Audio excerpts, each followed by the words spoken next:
اور اس تمام کائنات میں، اس تمام مخلوقات میں سب سے بہتر جو مخلوق اللہ نے پیدا کی وہ انسان ہے۔ مخلوقات کی کوئی حد نہیں ہے، اسی جو قرآن میں سورۃ فاتحہ میں پڑھتے ہیں کہ الحمدللہ رب العالمین، اس اللہ تعالیٰ کی حمد بیان کرتے ہیں جو رب العالمین ہے۔ رب العالمین، تمام مخلوقات، تمام عالمین کے رب۔ اور نبی کریم صلی اللہ علیہ وسلم کے بارے میں جو قرآن نے فرمایا کہ وَمَا أَرْسَلْنَاكَ إِلَّا رَحْمَةً لِلْعَالَمِينَ، ہم نے عالمین کے لیے آپ کو مخلوق رحمت بنا کے بھیجا ہے، عالمین کے لیے۔ اللہ تعالیٰ رب العالمین ہے اور نبی کریم صلی اللہ علیہ وسلم رحمت للعالمین۔ یہ عالم ایک نہیں ہے۔ وہب بن منبہ اور حمام بن منبہ دو بھائی تھے، یہ تابعین ہیں اور بہت جلیل القدر تابعین ہے اور بہترین علماء ہیں۔ یہ حضرت ابو ہریرہ کے شاگرد ہیں۔ وہ فرماتے ہیں کہ عالم جو ہے کوئی 18,000 عالم ہے، اس میں انسان الگ ہے، اس کا ایک نوع ہے، اس کا ایک حصہ ہے۔ اب دیکھیں انسانوں کی کتنی حصے، کتنے افراد ہیں پوری دنیا میں۔ آپ دیکھیں آدم علیہ السلام سے لے کے اور نبی کریم صلی اللہ علیہ وسلم کے آخری امتی تک ہو، ابھی کتنے دنیا میں موجود ہے، اس کے کس کو معلوم ہے؟ یہ پرند چرند اس میں الگ عالم ہے، اس کے حساب کس کو معلوم ہے؟ کس کو کوئی پتہ نہیں۔ یہ مچھلی ہے سمندروں کے اندر، جو مچھلی ہے یہ الگ عالم ہے، لیکن کسی کو معلوم نہیں ہے کہ مچھلیوں کی کتنی قسمیں ہیں اور کتنے لاکھوں کروڑوں اربوں مچھلی ہے۔ چیونٹیاں پہ یہ چیونٹیاں جو ہے ایک ایک غار میں، ایک ایک بل میں لاکھوں کے حساب سے خوبصورتی ہوتے ہیں، جب نکل آتے ہیں تو ہزاروں کے حساب سے، لاکھوں کے حساب سے نکل آتے ہیں۔ اس طرح یہ جانور آپ دیکھیں، جانوروں کے پھر اندر جو قسمیں ہیں یہ تمام الگ الگ مخلوقات ہیں، لیکن ان تمام مخلوقات میں اللہ تعالیٰ نے سب سے معزز جس کو پیدا کیا، سب سے بہترین جس کو پیدا کیا وہ انسان ہے۔ کتنی خوبصورت شکل اللہ نے دی، یعنی کتنی بہترین آنکھیں، بہترین کان، بہترین چہرہ، کتنے اللہ نے اس کو سوچنے کے لیے، سمجھنے کے لیے اللہ نے عقل اور صلاحیت دی۔ کتنے عظیم دیکھو جہاز بھی انسان بناتے ہیں، سیب کی جہاز انسان بناتے ہیں، سو بھی انسان بناتے ہیں۔ یہ جو آدمی کسی بھی جگہ کے اندر جائے اور یہ دیکھیں کہ کتنے عظیم ایک نظام ہے۔ آپ کسی ڈیم کے اندر جائے، انسان نے کھیل کے چیز بنائی۔ اللہ تعالیٰ نے فرمایا کہ وَلَقَدْ كَرَّمْنَا بَنِي آدَمَ، ہم نے بنی آدم کو عزت دی۔ اس میں کوئی مسلک کی تفریق نہیں ہے، اس میں کوئی اونچ نیچ، وہ تو بات کی باتیں ہیں، لیکن بحیثیت انسان وہ جس مسلک سے جس کے تعلق ہو، جس گروہ سے جس کے تعلق ہو، جس مذہب سے اس کے تعلق ہو، اللہ نے اس کو ایک عزت دے دی۔ وَلَقَدْ كَرَّمْنَا بَنِي آدَمَ۔ اور پھر اللہ تعالیٰ فرماتے ہیں کہ وَحَمَلْنَاهُ فِي الْبَرِّ وَالْبَحْرِ، ہم نے اس انسان کو اٹھایا فی البر والبحر، خشکی میں کہاں سے کہاں تک سفر کرتے ہیں، اور فرمایا کہ فی البحر، بحروں میں بھی۔ اب یہ جہازوں کے اندر آپ دیکھیں، جو لوگ کہتے ہیں کہ انسان بغیر پر کے وہ فرید ہے، واقعی اب دیکھیں کہ انسان ادھر ہوں گے، ابھی ایسے انسان ہوں گے، ایسے لوگ ہیں کہ صبح فجر کی نماز ادھر ادا کی ہوگی اور ابھی جمعے کی نماز وہ یا مکے میں پڑھیں گے یا مدینے میں پڑھیں گے، ایسے لوگ شمار یعنی دور دور تک وہ سفر کرتے ہیں۔ اس انسان کو اللہ نے یہ عزت دی اور فرمایا کہ وَلَقَدْ كَرَّمْنَا بَنِي آدَمَ وَحَمَلْنَاهُمْ فِي الْبَرِّ وَالْبَحْرِ وَرَزَقْنَاهُم مِّنَ الطَّيِّبَاتِ، فرمایا کہ پاکیزہ چیزیں جو ہم نے اس انسانوں کو دیا، دیکھو کھانے پینے کی ہر طرح کی چیز اللہ نے انسانوں کو دی، اور فرمایا کہ وفضلناہ، ہم نے اس کو فضیلت دی، فضیلت، وحملناہ فی البر والبحر ورزقناہ من الطیبات وفضلناہ علی کثیر ممن خلقنا تفضیلا، فرمایا کہ جتنی چیز ہم نے پیدا کی بہت ساری چیزوں کے اوپر ہم نے انسان کو فضیلت دی، اس انسان کو، پھر انسانوں کے اندر اللہ نے جس کو بہت زیادہ اہمیت دی ہے، اللہ نے فضیلت دی ہے، وہ مومن اور مسلمان۔ اسی ایمان کی برکت سے اللہ نے تمام انسانوں سے مسلمان کو الگ کیا، مسلمان کے الگ ایک مقام ہے، ایک مرتبہ ہے۔ اور پھر اہل ایمان سے اللہ نے اہل علم، جس کے پاس قرآن کے علم ہو، حدیث کے علم ہے، دین کے علم ہے، اس کو اللہ نے خاص کیا۔ اور یہ امام نصفی نے اس کی پوری ایک تفصیل ذکر کی ہے، اس قرآن کا قرآنی آیت کا حوالہ دیا ہے کہ اللہ تعالیٰ فرماتے ہیں یرفع اللہ الذین آمنوا منکم والذین اوتوا العلم درجات، فرمایا کہ ہم نے اٹھایا، اللہ تعالیٰ فرماتے ہیں کہ اٹھایا اللہ نے ان لوگ کو، آپ میں سے ان لوگوں کو جس کو اللہ نے ایمان دیا، تمام انسانوں سے اللہ نے اہل ایمان کو ممتاز کیا، اس کو اللہ نے خصوصی فضیلت دی۔ اور پھر فرمایا والذین اوتوا العلم درجات، جو اہل علم ہے، جس کو اللہ نے علم دیا، درجات، اس کو تو اللہ نے درجے دیے، کوئی درجے ذکر نہیں کیا کہ فلان درجہ، اللہ نے اس کو مراتب دیے، اللہ نے درجات دیے۔ اور اسی عالم کے لیے نبی کریم صلی اللہ علیہ وسلم نے فرمایا کہ اس کی تمام چیزیں دعائیں کر دیں، فرمایا کہ حتی الحوت فی البحر، حتیٰ کہ سمندر کے اندر جو مچھلی ہے وہ بھی اہل علم کے لیے دعائیں کرتے ہیں، عالم کے لیے دعائیں کرتے ہیں۔ حتیٰ النملۃ فی جحرها، فرمایا کہ نملہ اور چیونٹی اپنے غار اور بل کے اندر دعائیں کرتے ہیں، اللہ نے اس کو فضیلت دی ہے۔ یعنی انسان، تمام مخلوقات میں اللہ نے انسانوں کو فضیلت دی، تمام انسانوں پھر اہل ایمان کو اللہ نے فضیلت دی، اور اہل ایمان کے بعد اللہ نے اہل علم کو اللہ نے فضیلت دی۔ اور یہ نبی کریم صلی اللہ علیہ وسلم نے فرمایا، اس کی جو مختلف احادیث ہے، فرمایا کہ من سلک طریقا یلتمس فیہ علما، کہ جو اس راستے کے اوپر روانہ ہو جس میں علم طلب کرتے ہیں، علم تلاش کرتے ہیں، من سلک طریقا یبتغی فیہ علما، ایک روایت ہے یبتغی، علم کو طلب کرتے ہیں، من سلک طریقا یبتغی فیہ علما، اس میں علم کو تلاش کرتے ہیں، تو فرمایا کہ سہل اللہ لہ بطریق الجنہ، اللہ جنت کا راستے سے رسل بنے۔ اس کا مطلب یہ ہوا کہ جو علم کے راستے کے اوپر جو ابھی روانہ ہو جاتے ہیں، علم کے راستے کو جو اپناتے ہیں، تو اس کے لیے اللہ جنت کے راستے کو رسل بناتے ہیں۔ علم کی سیڑھی کے اوپر قدم رکھنا ہے کہ جنت کی سیڑھی کے اوپر قدم رکھنا ہے۔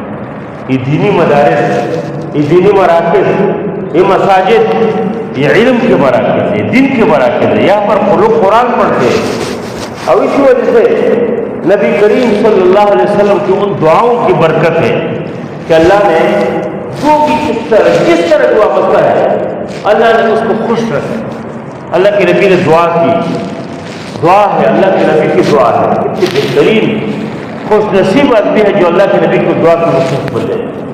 اللہ کے نبی نے فرمایا کہ نظر اللہ ابراہیم، نظر اللہ ترو تازہ رکھے، نظر اللہ کے نبی کا الفاظ ہے، مسجد نبی کے اندر بیٹھ کے اللہ کے نبی نے فرمایا کہ نظر اللہ ابراہیم، اور ایک روایت ہے نظر اللہ عبد کے الفاظ ہے کہ اللہ اس بندے کو خوش رکھے، اللہ اس آدمی کو خوش رکھے، سمع مقالتی، جو میرے باتوں کو سنے، میرے احادیث کو سنے، فحفظها، پھر اس کو یاد کرے، ووعاها، پھر اس کو جگہ دے دے، اس کو یاد رکھے، وأداها كما سمعها، پھر اس کو لوگوں تک پہنچائے جس طرح سے سن لیا اسی طرح پہنچائے، یعنی سننا اور پھر سنانا، یاد کرنا اور پھر لوگوں تک پہنچانا۔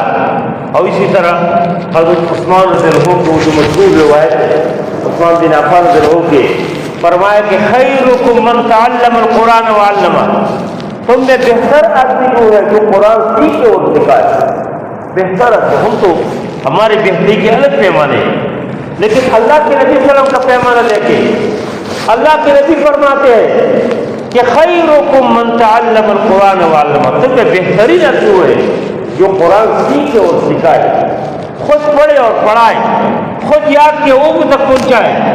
اور اس سے کوئی اگر قرآن کے لفظ پڑھتے ناظرہ وہ بھی اس میں شامل ہے، کوئی اس کے ترجمہ پڑھتے اور پڑھاتے ہیں، کوئی اس کی تفاسیر پڑھتے اور پڑھاتے ہیں، یہ سب اس کے اندر شامل ہے۔ بہتر لوگ یہ قرآنی آیات اور یہ احادیث اور اللہ کے نبی صلی اللہ علیہ وسلم کی شمار اور احادیث ہے، یہ اس سے معلوم ہوتے ہیں کہ اس روئی زمین کے اوپر سب سے بہتر لوگ وہی ہے جو قرآن سے اور دین سے اور اس علم سے وابستہ ہو، اس علم کو پڑھے اور آگے بڑھے۔ یہ جو اللہ کے نبی صلی اللہ علیہ وسلم کی دعا میں نے ذکر کیا کہ اللہ کے نبی صلی اللہ علیہ وسلم نے فرمایا کہ نظر اللہ افضل، اس بندے کو اللہ خوش رکھے، تر و تازہ رکھے۔ کتنی بڑی بات ہے کہ اللہ کے نبی نے اس کی دعا کی۔ اور یہ جو آج کی جو مدارس ہے یہ وہی مدارس ہے جو اللہ کے نبی صلی اللہ علیہ وسلم جب مکے میں تھے، مکہ المکرمہ میں، تو ادھر ایک صحابی کے گھر میں دار ارقم، ایک صحابی کے گھر میں دار ارقم میں اللہ کے نبی نے ایک مدرسہ بنا لیا تھا، تو ادارہ، اور ادھر صحابہ کرام آتے تھے اور غریب لوگ، غلام، کمزور لوگ آتے تھے، جو بڑے بڑے لوگ تھے وہ محروم رہے، جو غریب مسکین فقیر لوگ تھے وہ آتے تھے اور پڑھتے تھے، اللہ نے اس سے بڑا کام لیا۔ اور جب اللہ کے نبی صلی اللہ علیہ وسلم نے ہجرت کر کے مکے سے مدینہ المنورہ تشریف لے گئے تو ادھر مسجد نبوی کے ایک گوشے میں صفہ کے نام سے وہ جگہ ابھی بھی موجود ہے۔ جو لوگ گئے ہیں عمرے کے لیے، حج کے لیے، اس کو معلوم ہے تو اللہ کے نبی صلی اللہ علیہ وسلم کے روضے کے ساتھ جگہ ہے، عام مسجد سے تھوڑے سے وہ جگہ تھوڑی سی اونچی ہے، اور اس کے لیے اس کی ایک چار دیواری بھی، ایک خوبصورت قسم کی چار دیواری ہے۔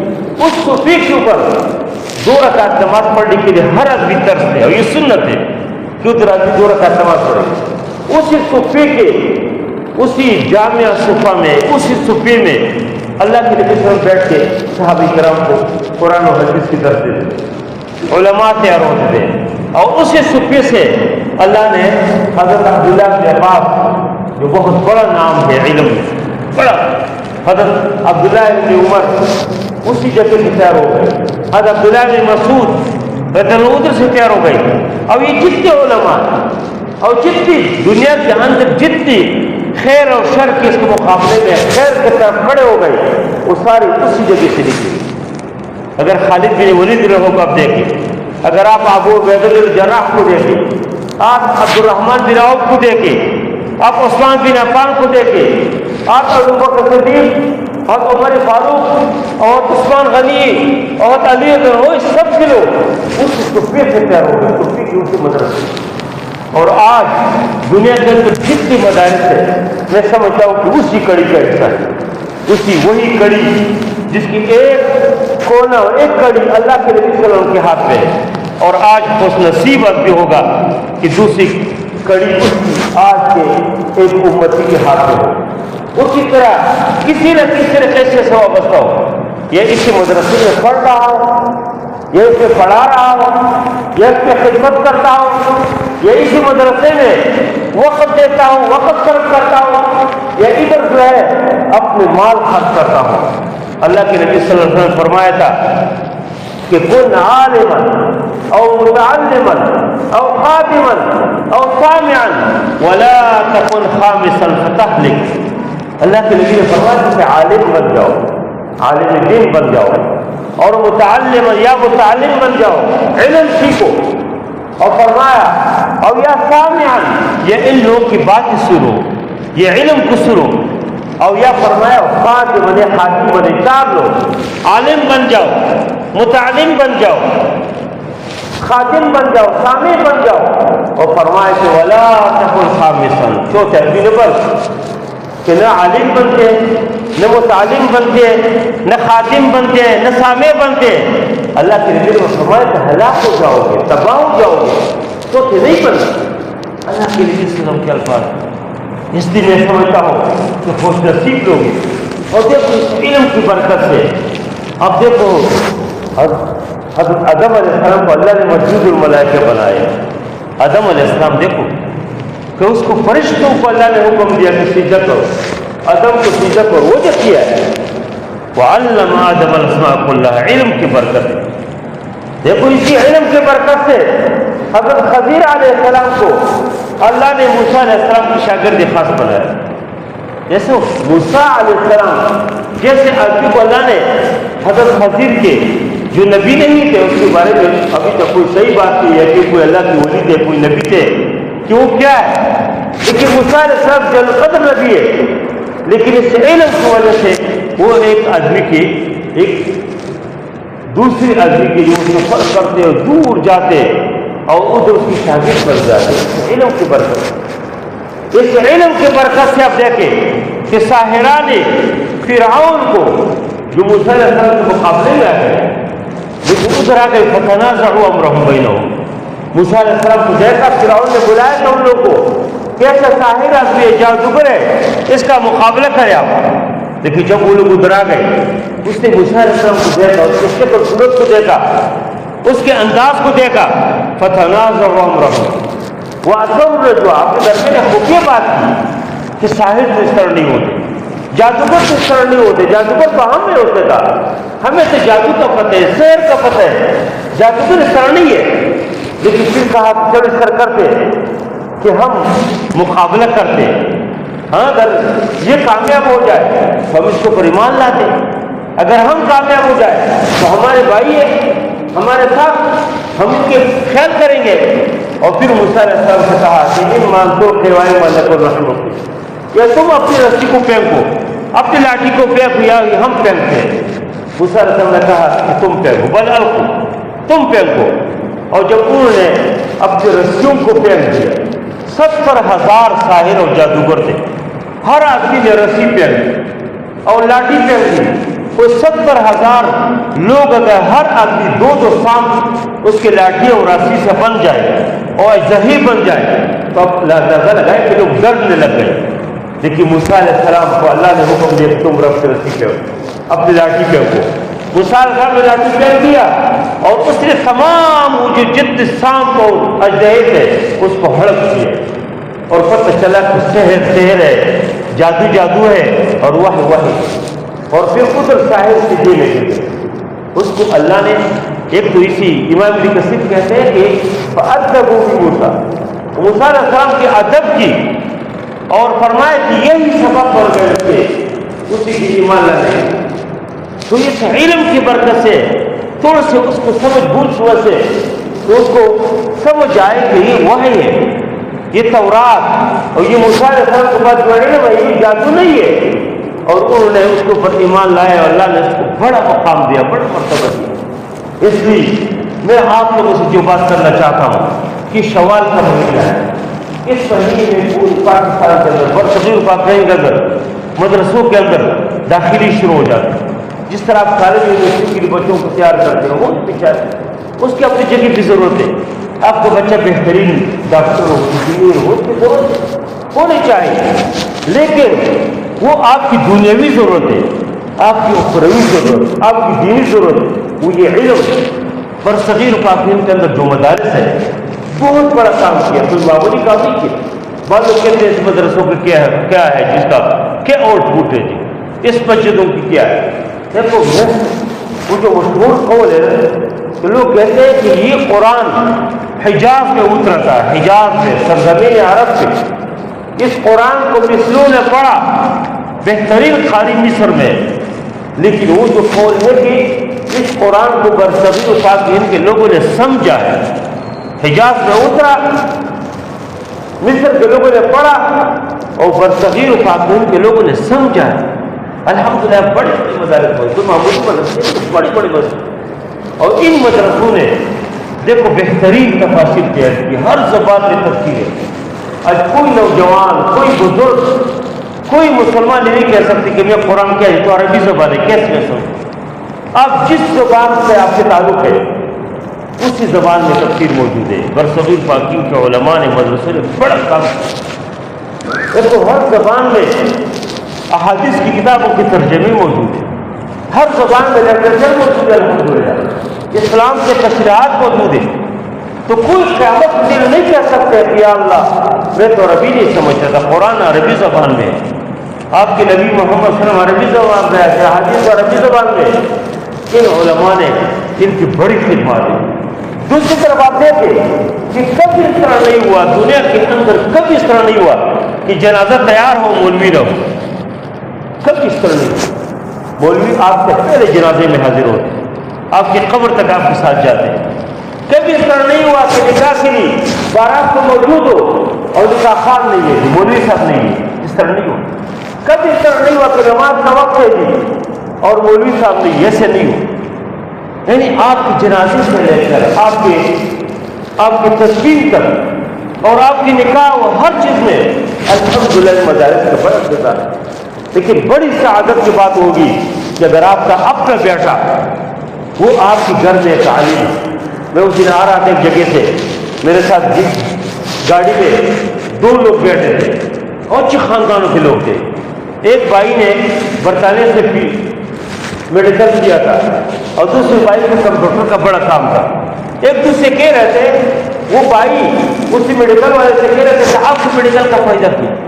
اس نے خیر اچھی بات کی، اس نے کہا میں اللہ کی رضا کے لیے میں نے میڈیکل کیا ہے کہ جو ڈاکٹر حضرات اللہ ماشاء اللہ کہتے ہیں لوگ جو فصیلت چوستے اور بڑی بڑی فیسیں لیتے، میں چاہتا ہوں کہ میں اللہ کی رضا کے لیے خدمت کروں۔ لیکن دوسرے نے کہا کہ دیکھو ہمارے خاندان میں عالم نہیں ہے، عالم ہو۔ پھر انہوں نے مثالیں دی، میں اس کی سن رہا پھر فلان گھر میں عالم ہے، گھر پورا گرانا فلان گھر میں۔ اس لیے میں آپ سے درخواست کرتا ہوں کہ آپ اپنے گھر سے ایک ایک بیٹے کو، ایک ایک بھتیجے کو، ایک ایک بانجے کو اور ایک نواسے کو، ایک پوتے کو، اور غریب نہیں ہے کوئی تو گھر کے پڑوس اڑوس میں جو لوگ ہیں ایک ایک کر بھی عالم بناؤ، مدرسے میں بھی، دنیا میں بھی انشاءاللہ آپ گھر کے اندر خوش رہیں گے، مزے سے رہیں گے، سکون سے۔ وہی بچہ دنیا کے اندر بھی آپ کے لیے عزت کے باعث ہے، سکون کے باعث ہے، اور وہی بچہ اصل تو آخرت آپ کے لیے دعائیں کریں گے جب آپ مریں گے اور آپ جنازے میں موجود ہو، اور یہ بچہ جس کو آپ نے پیار کیا آپ کو جنازہ پڑھائے، اس سے اور سعادت کی طرف کا ہے، اس سے اور سعادت بول نہیں سکتے۔ لیکن آپ نے اگر ایسے بچوں کو تیار کیا ہو کہ آپ کا جنازہ موجود ہو، بہت سارے بچے کہتے ہیں کہ باپ کے جنازے کو میں دیکھ نہیں سکا، کیوں؟ مجھے کچھ ہو جاتے، جب میں میت کو دیکھتا ہوں نا کچھ ہو جاتے، باپ کے جنازے کو نہیں دیکھا، باپ کے میت کو ہاتھ نہیں لگاتے، اس کو غسل دے، ڈرتے ہیں اس سے، باپ کے جنازے سے دور کھڑے ہوتے اور رومال ناک پر رکھ دور کھڑے ہوتے۔ ایسے لوگ کے ساتھ آپ کا تعلق، ایسے لوگ تیار اس کا فائدہ کیا؟ اس لیے آپ اپنے بچوں کو اس کو علماء بنائے، اس کو مدرسوں میں ڈالو، مدرسوں میں بھیجو۔ اور الحمدللہ یہ دیکھو ادھر جہاں پر آپ نماز پڑھتے ہیں بہت بڑا مرکز ہے، پورے پاکستان سے لوگ آتے ہیں، کشمیر کے یہاں پر لوگ موجود ہیں، یہاں پر بلوچستان کے طالب علم موجود ہیں، یہاں پر پنجاب کی دور دور علاقوں کے لوگ موجود ہیں، صبح خیبر کے موجود ہیں، سندھ کے لوگ یہاں آتے ہیں پڑھنے کے لیے، چترال سے لوگ دور دور سے 10,000 روپے کرایہ لگا کے ادھر پڑھنے کے لیے آ جاتے ہیں۔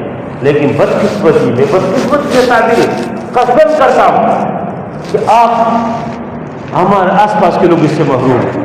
اس ادارے کے اندر آس پاس کے لوگ بہت کم ہیں، موجود ہیں لیکن بہت کم ہے، کوئی ناظری کی لائے، کوئی حفظ کی لائے بس اور نہیں۔ کیا آپ لوگ کوشش کریں، جس طرح ایک آدمی کسی جگہ موجود ہے اور ادھر اس کو پیاس بھی موجود ہے، ادھر پانی موجود ہے، سمندر موجود ہے، اس کو پانی نہیں لے رہے، اس سے محرومی اور کیا ہے؟ اس لیے آپ لوگ کوشش کریں، آج کل مدارسوں کے آغاز ہے، پڑھائی کے آغاز ہے، آپ لوگ بہترین بچہ بہترین بیٹا اس کو لے کے مدرسے میں ڈالیں، انشاءاللہ دنیا میں بھی خوش رہیں گے، آخرت میں بھی خوش رہیں گے۔ لوگ کہتے ہیں نا، جیسے بات لطیفے کے طور پہ لوگ کہتے ہیں کہ بچوں کو اگر مدرسے میں ڈالو وہ کیا کھائیں گے؟ لوگ یہ کہتے ہیں نا کہ کیا کھائیں گے بھائی، مدرسے میں بچوں کو ڈالو، عالم بن جائے، قاری بن جائے، حافظ بن، کیا کھائیں گے؟ لیکن پھر دوسری بات کیا کرتے ہیں؟ کہتے ہیں مولوی بہت کہتے ہیں، مولوی جو ہے یہ کہتے ہیں۔ بھائی یہ تو علم کے دل کی برکت ہے کہ اللہ کی طرف سے دیتے، شادی تو کچھ چیز نہیں ہے، اصل تو آخرت ہے۔ اس علم کی برکت سے اللہ تعالیٰ کی آخرت بہترین بنائیں گے۔ نبی کریم صلی اللہ علیہ وسلم نے فرمایا کہ ایک حافظ قرآن کون ہے؟ گھر کے 10 لوگ جس کے بارے میں جہنم کا فیصلہ نہیں کیا ہوگا، اس حافظ قرآن سے اللہ وہ انشاءاللہ اس کو جنت میں لے جائیں گے۔ دیکھو ایک حافظ قرآن جس سے حفظ